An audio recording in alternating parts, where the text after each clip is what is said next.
The following is an episode from the documentary series Over the Road Paranormal, the team which participates with and highlights investigations of other researchers within the United States, around the world, as well as its own explorations into the unknown. Not all the evidence or conclusions presented here are the opinions of Over the Road Paranormal, its investigative team, affiliates, or sponsors. You, the viewer, are encouraged to form your own opinions and conclusions from the data presented. Warning!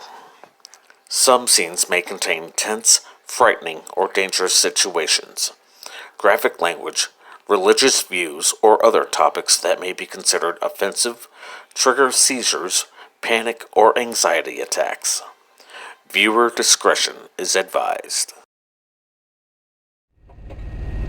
Seances, spellcasting, and ritually calling up spirits can be tricky things, simply because you don't know who's going to answer the call or how they might respond when summoned. Now, when you combine these with some of the more common tricks of a sideshow psychic, you could potentially bite off more than you can chew. Want to find out what happened during a spur of the moment seance at my former residence?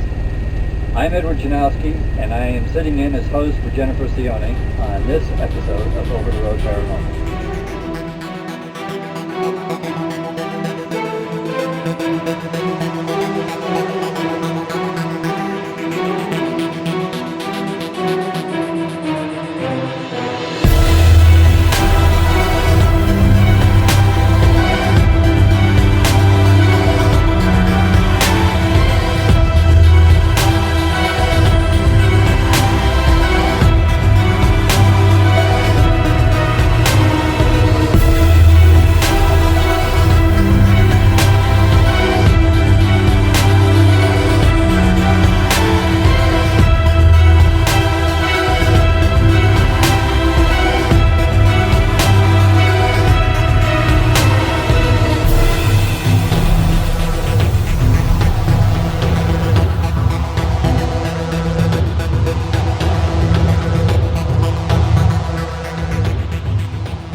We've all seen the professional psychics doing their thing, either standing or sitting in front of a crowd and amazing the onlookers with their abilities. While some of these folks have truly exceptional gifts, most are just remarkably talented frauds. Unfortunately, it's not easy to distinguish one from the other either, with the possible exception that the frauds can contact your dearly departed spirit with an almost uncanny precision, bordering on nearly 100% of the time, and just for a mere $168 per hour. Now, these cold readings are typically called the Forer effect, also known as the Barnum effect. It is less frequently called by the complete term Barnum-Forer effect.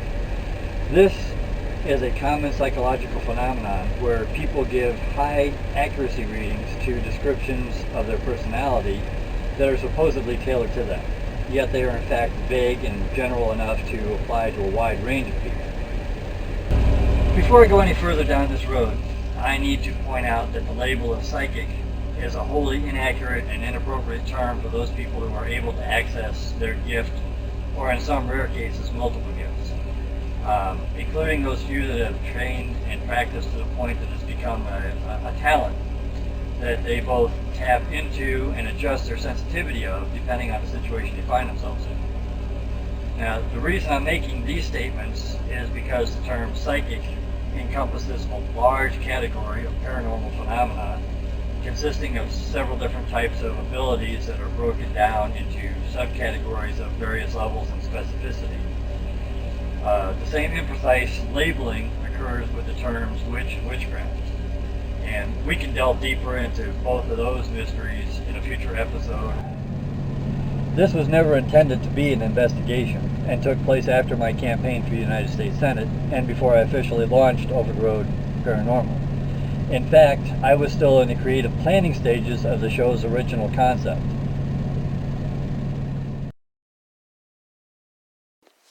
On this episode of Over the Road Paranormal, we head to the east side of Fort Myers and a small 2-bedroom, 2-bathroom house on Barden Street.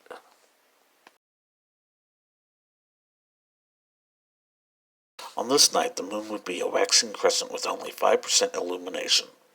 The temperature was 68 degrees with clear skies. The wind was light and out of the northwest at only 5 miles per hour. Barometric pressure was steady at 30.14 inches, with 82% humidity and the dew point at 62.3 degrees.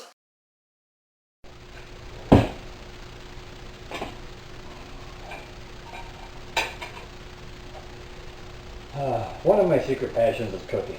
I'm not over the top or obsessive about it. It's just something I enjoy and do when the mood hits after I've been out on the road.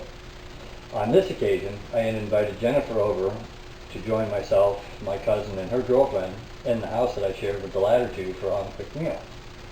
So after dinner and a few drinks, and a few hours of chatting, the three girls slipped away into another room to talk amongst themselves.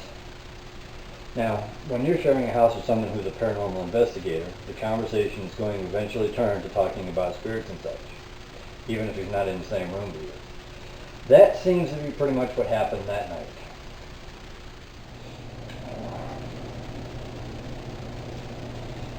Even though I have signed release statements from all three, because I'm not really an asshole, Jennifer is the only one that will be identified or mentioned by name. To avoid a lot of unnecessary details, I will cut right to the chase. As I mentioned earlier, my two roommates were romantically involved, and the relationship was still new.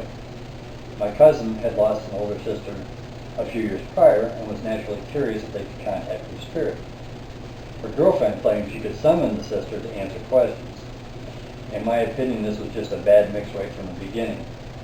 Not only because they would attempt to call up spirits while being slightly intoxicated, which was bad enough, but you could easily sense that the girlfriend would do or say anything to appease her love interest in order to keep this relationship. Now, as I understand it, there were some disagreements between Jennifer and the girlfriend throughout the night. Jennifer did not feel comfortable with this woman's motivations or the way she performed certain aspects of the ritual. A ritual she was reading from an internet site on her phone, interestingly enough.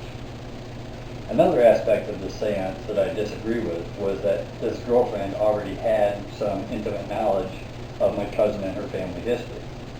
Not a lot, but enough to where she could minimize or double back on any mistakes that she might make in the session. As I previously mentioned, this is not intended to be an investigation at the time, so there isn't any video or photograph data to analyze or even share with you. However, much to my surprise, my cousin had decided to record the ritual in the seance and asked me to analyze it for her the next morning. All the audio clips that you're about to hear are from a digital recorder similar to this one. Now, paranormal recorders like digital recorders because they have sensitive microphones that can often pick up on sounds that human ears cannot hear or might even miss. Any show on television or the internet where they're investigating a haunting, you will hear the term EVP or electronic voice phenomenon used very frequently. It was this common ability of the digital recorder that led to an unfortunate discovery for the girlfriend.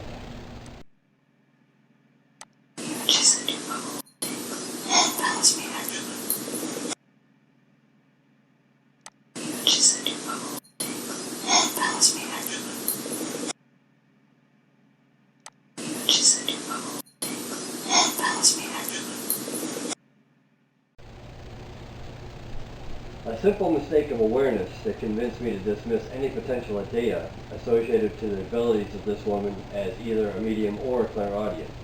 As far as I'm concerned, she should be labeled as a fraud. Our story does not end there. During the analysis of the digital recording and eliminating all elements of the ritual seance, a small number of unexplained EVPs were discovered to have been recorded. Now, to preserve the identities of my two former roommates, these clips have been trimmed down to about 5 seconds each, removing as much of their speech and names as possible. Now, we will go through and play each one of these at the normal recorder speed, and then enhance it as best as we can for your review. We call this first clip bumps. Alright. I'm gonna see it again.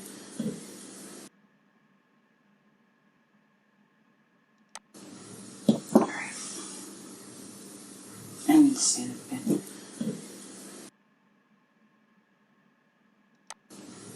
Alright. I'm gonna see it again. Not real remarkable, but a clear, distinguishable sound nonetheless. If we could play the rest of the clip, you would pick up that nobody takes notice or reacts to the sound. Now, here's an enhanced version of that clip.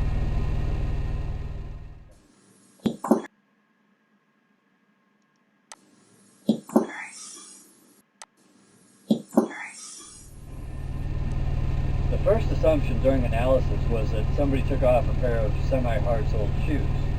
But the fashion for the evening was socks. Everybody took their shoes off when they came in the door of the house.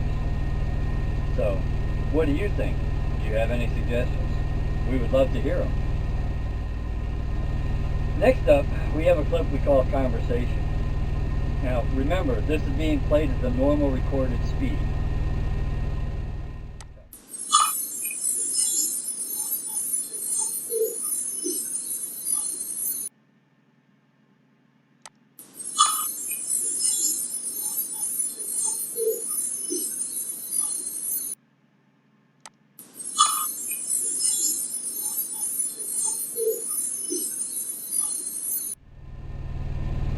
We feel there are two distinct sound patterns in this clip. That's why the analyst dubbed it Conversation. So now here's an enhanced version of that same clip.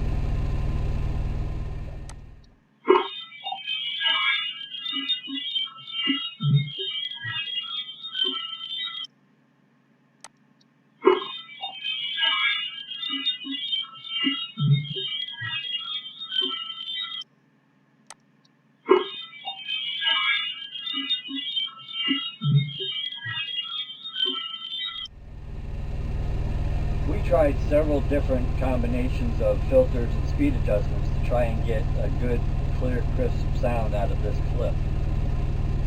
This, so far, is the best that we've been able to come up with. What's your opinion? Is Conversation a good description for what you just heard?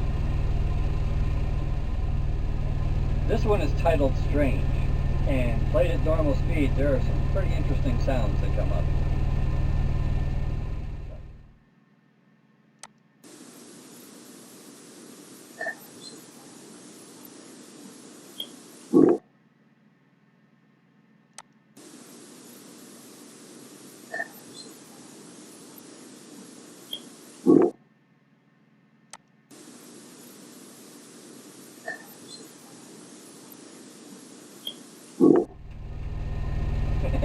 How was that for weird?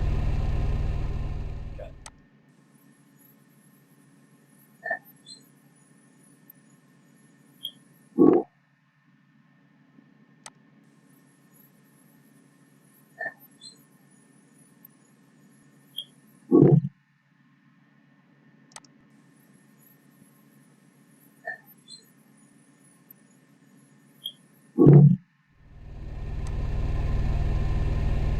This one was quite a bit harder to clear up because of the wide range of pitch between the sounds that were recorded. We did the best that we could. How do you think we did? Here we have a clip we titled Unknown, and we already know a lot of people are going to jump on this one as being something demonic.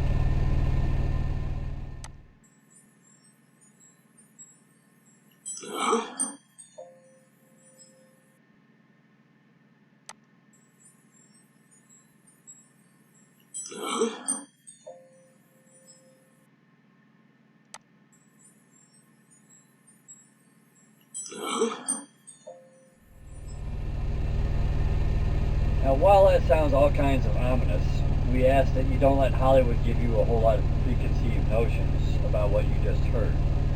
I can assure you that nothing bad or evil happened to anyone in the house. So let's just see what happens when we enhance the clip just a little bit.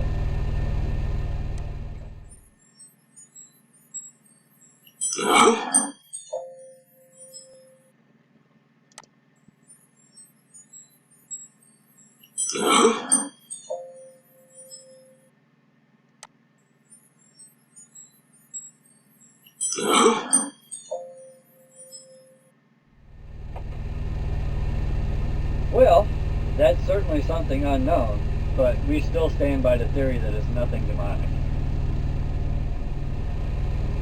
This one was much harder to detect playing it at normal speed, but we dubbed it Sydney after working with it. Now here we're editing it in your full view to maintain privacy, but to allow you to see where the EVP occurs.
Not only was this EVP difficult to detect, but it was even difficult to enhance to get a clear sound from. This is what we came up with.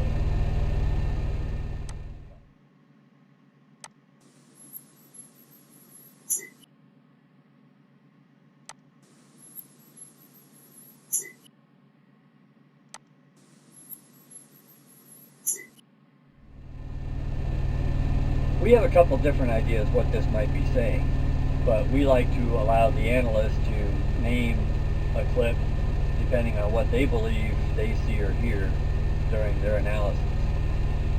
What's your opinion? Well, here we're saving the best for last. I was the only male in the house, and I was probably asleep in my bedroom on the other end of the structure. This is a clip that we call good. I need to sit down again. I'm not. I need to sit down again. I'm not. I need to sit down again. I'm not. Not going to need much in the way of enhancement on this one, are we? Still, we're going to clean up the recording and let you hear it again.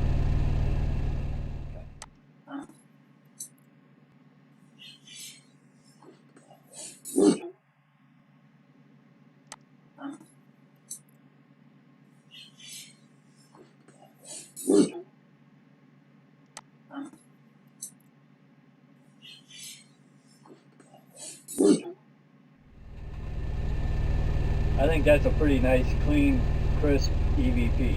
What do you think?